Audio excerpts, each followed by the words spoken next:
Have you ever looked in your rearview mirror and seen something that shouldn't be there? Something that makes your heart race and your mind question reality? What if your next passenger was more than just another ride? What if they were cold, silent, and vanished before reaching their destination? As I kept driving night after night, the truth began to unravel. These weren't just passengers. I've been driving for a rideshare app for 2 years now. Easy money, flexible hours, no complaints. For the most part, I enjoy it. You meet all kinds of people, but it's the quiet, empty streets that I like the most. No distractions. Just me, the road, and my passengers. That's how it started that night. A quiet Tuesday with barely any traffic. The city streets draped in an unsettling stillness. I was about to wrap up my shift, having just dropped someone off on the outskirts of town, when another ride request came in. I stared at the screen for a moment. The pickup location wasn't far, but it was in a strange part of town, an industrial district where most of the factories had long since closed. Something told me to ignore it. I should have just gone home, but before I could think too much, my finger hovered over the accept button and pressed it. I drove into the foggy, deserted area, the streets lined with old warehouses and flickering streetlights. When I arrived at the location, there was no one in sight. I checked the app again. I was in the right place. Just as I was about to cancel the ride, she appeared. A woman stepped out from the shadows, moving so quietly that I didn't notice her until she was almost at the car. She had long, dark hair, wearing a simple black dress that looked out of place, like something from a different era. Without saying a word, she opened the back door and slid in, her movements stiff and unnatural. Her skin was pale, her hands trembling slightly as they rested on her lap. "Where to?" I asked, trying to sound casual, but the silence in the car weighed heavy. She didn't respond. She didn't even look at me. Instead, she raised one hand and pointed forward, her fingers shaking ever so slightly. I've had quiet passengers before, but this was different. The way she moved, the way she sat there, something about her made me uneasy. Still, I started driving, the silence between us stretching with every passing minute. I could feel her eyes on the back of my head, but when I glanced in the rearview mirror, she was staring straight ahead, her face a blank mask. About 10 minutes into the ride, I tried to make small talk, hoping to ease the tension. "You heading home?" I asked, my voice sounding too loud in the quiet car. She didn't answer. Her silence wasn't just uncomfortable, it was unnatural.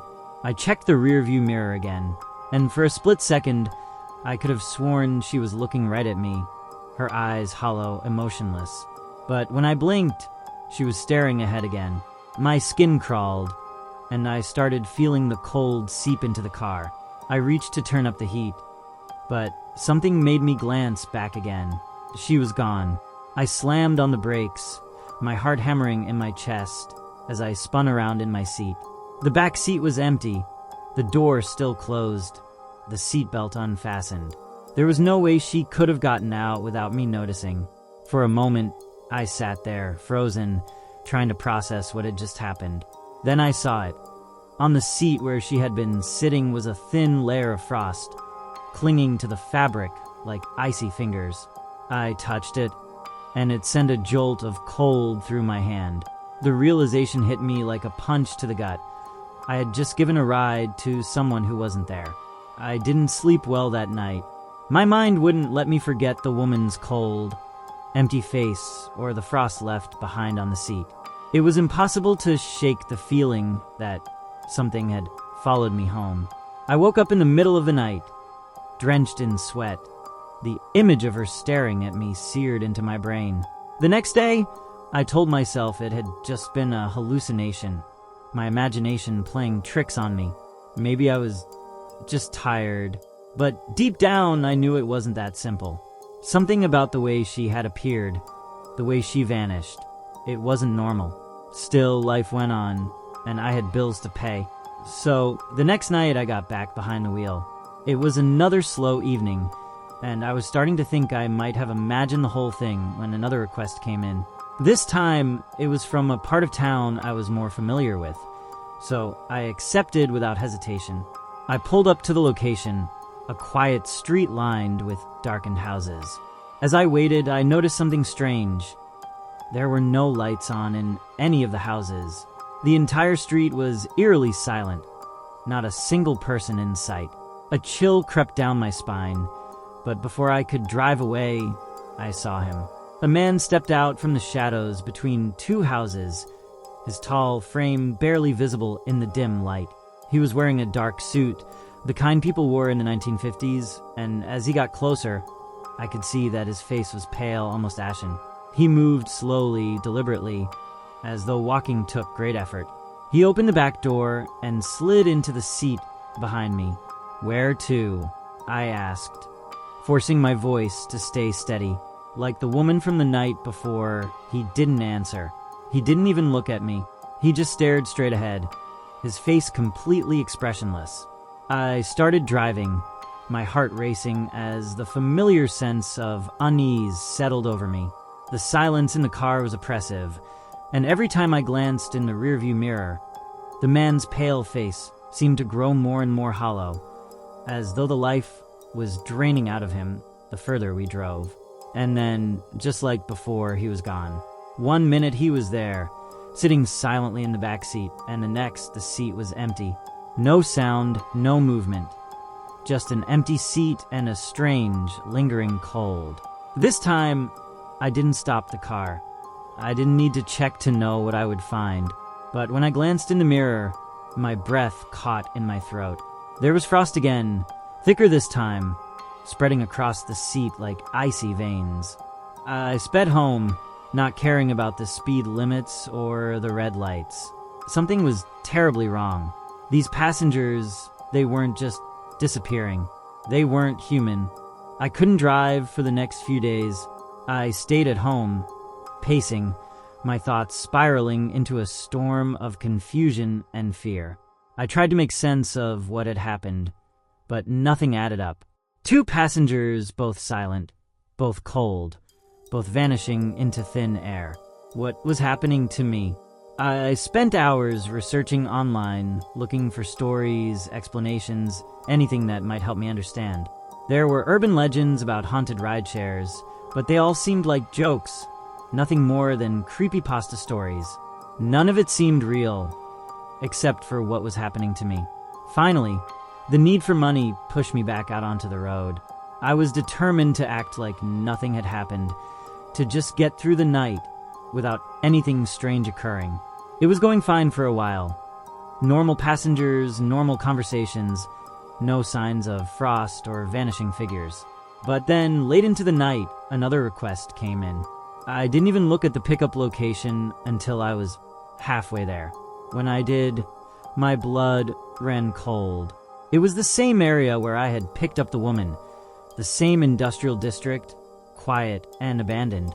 I thought about canceling the ride, but something inside me pushed me to go through with it. Maybe I was looking for answers. Maybe I wanted to prove to myself that I wasn't losing my mind. I pulled up to the spot, my hands shaking as I gripped the steering wheel. The street was empty, just like before.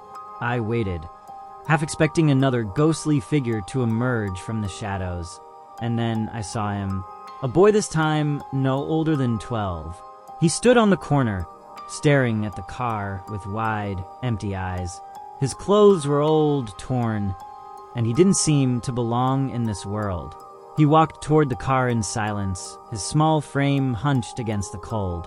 He climbed into the back seat and, like the others, said nothing. I drove. My heart pounded with every mile, every glance in the rearview mirror, confirming what I already knew. He was gone long before we reached the destination. But this time, something was different. This time, I wasn't just left with frost. There, on the seat where the boy had sat, was a small, tattered shoe, old, worn, and caked with dirt. My breath caught in my throat as I reached out to touch it. It was real, solid, and cold. What the hell was happening to me? By now, I was completely unraveling. I stopped sleeping, stopped eating, my mind consumed by the passengers and the frost they left behind. I couldn't drive without the constant fear that something, would get into my car and disappear before my eyes. The worst part was that the rides kept coming.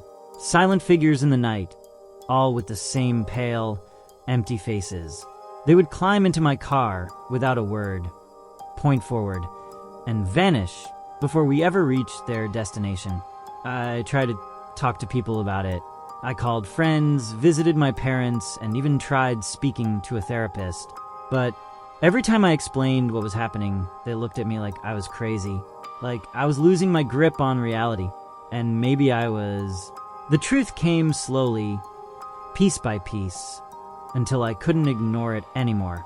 It started when I noticed the headlines, stories about fatal car accidents on the same roads where I had picked up my passengers. A woman killed in a collision, a man hit by a drunk driver, a boy crushed in a multi-car pileup. All of them dead. All of them passengers I had driven. I realized then what had been haunting me all this time. The people I was picking up weren't alive.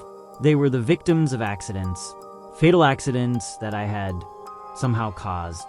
But that didn't make sense, did it? I had never caused a crash. I was a careful driver. There had to be a mistake.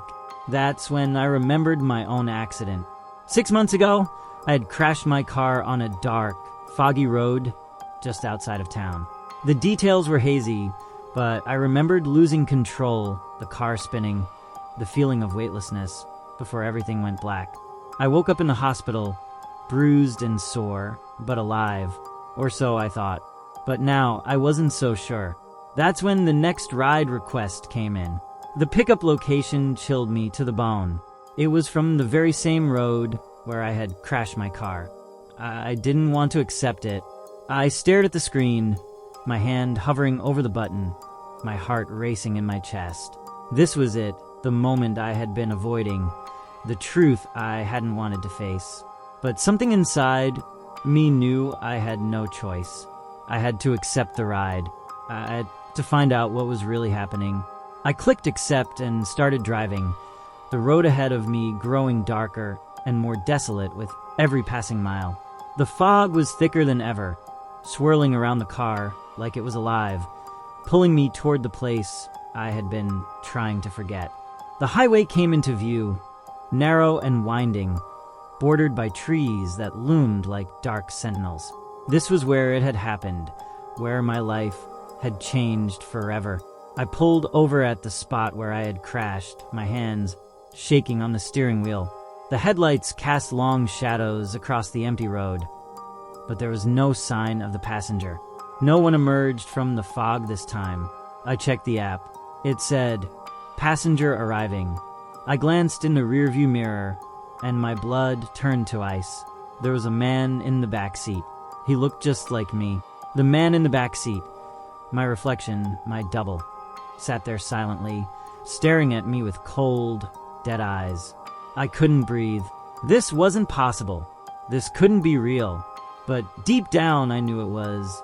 "You know who I am," he said, his voice flat, devoid of emotion. "You know what this is." I shook my head, my mind racing. "No, I survived the crash. I'm alive." He smiled, but it wasn't a kind smile. It was hollow, empty. "You've been driving the dead for months, picking them up, ferrying them to the afterlife. But you couldn't see it because you didn't want to. You didn't survive the crash. You died that night. You've been dead all along." The words hit me like a hammer, shattering the fragile reality I had built for myself. I had been living in a limbo, driving in circles, ferrying the dead to their final destination. But I hadn't realized that I was one of them. The passengers, they weren't just random people. They were victims. Victims of accidents I had caused in the moments before I died. A chain reaction. A series of tragedies all linked to me. The woman, the man, the boy, they had all been on the road that night, and I had killed them.